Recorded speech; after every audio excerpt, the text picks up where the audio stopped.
And all too many times, we take this unreflective thinking, and all of a sudden we bring it into our personal and professional lives, and we start making decisions.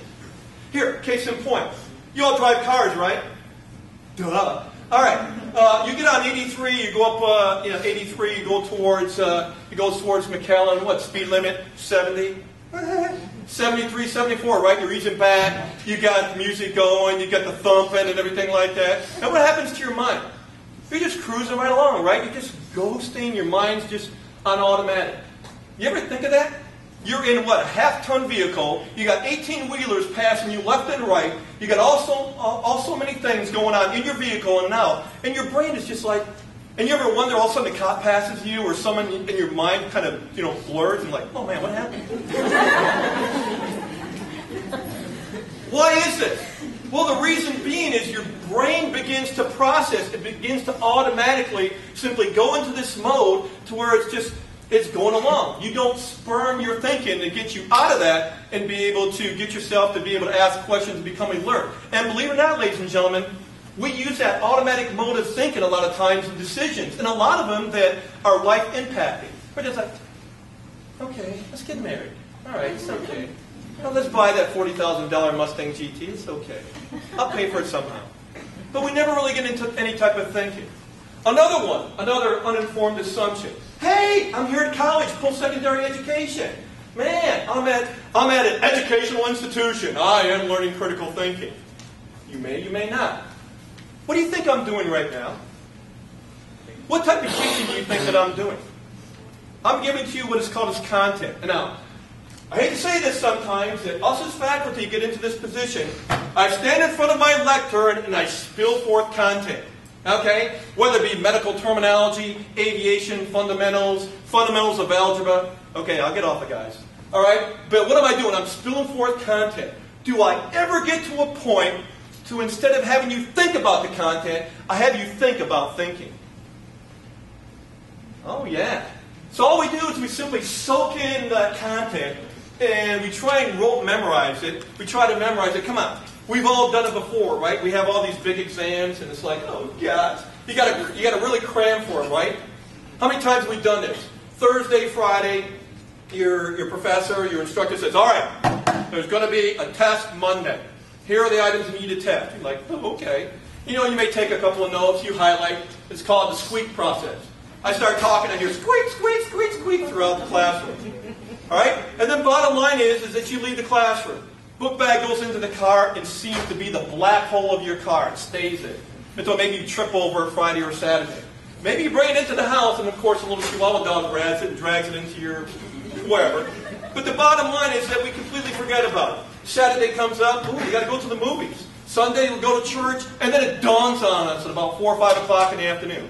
Oh my God, I got an exam. And what do? We begin to sit there and cram.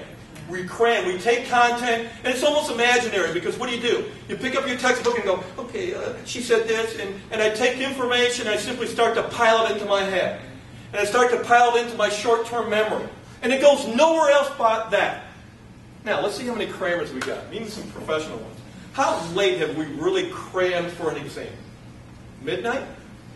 Let's see you raise your hands. Come on, we'll see if you can stand with me.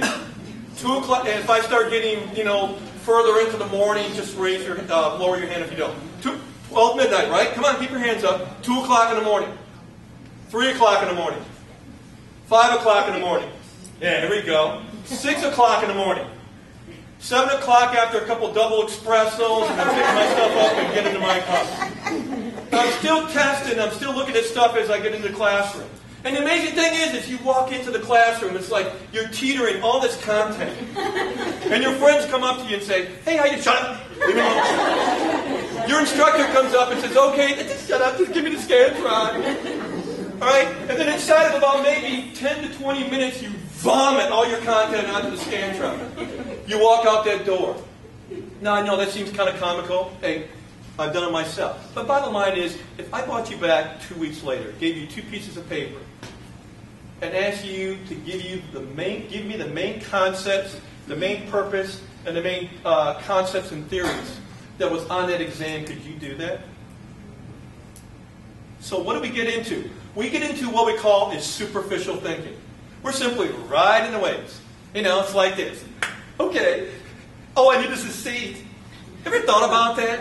I had a good friend of mine that I was dating. She was getting her MD down in the University of Florida. And she was beginning to study for microbiology. She had one of her friends over. And one of her friends said, man, this is really hard. They had a stack of 3x5 cards about this thick.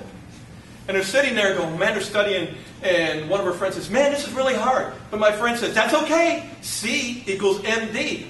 And I'm like, I thought it was kind of, humorous at the point, but I'm like, oh my God. So you want this doctor that throughout all the time has gone with the flow with C and is now going to operate on you. Or is now going to simply take your baby out of you. Now, take that concept and think about it. Where do we make the connection? So, if this is all not about thinking, then what is critical thinking? What really is the ability to be able to think critically? Well, number one, critical thinking is self-directed. It is a way that you discern the type of thinking that you're doing. Has anybody ever heard of the definition metacognition? Anybody ever heard that before? Wow, man, all these college words you're throwing out, Steve. That's really great, man. You're so academic. All right, metacognition is simply a definition of thinking about your thinking. And any good critical thinker is able to sit there and to be able to look at their thinking and be able to improve it. Also, a critical thinker takes away their biases. They always are looking at information. They're always looking at statements and making sure that their own personal biases don't come in here. That they look at other points of view.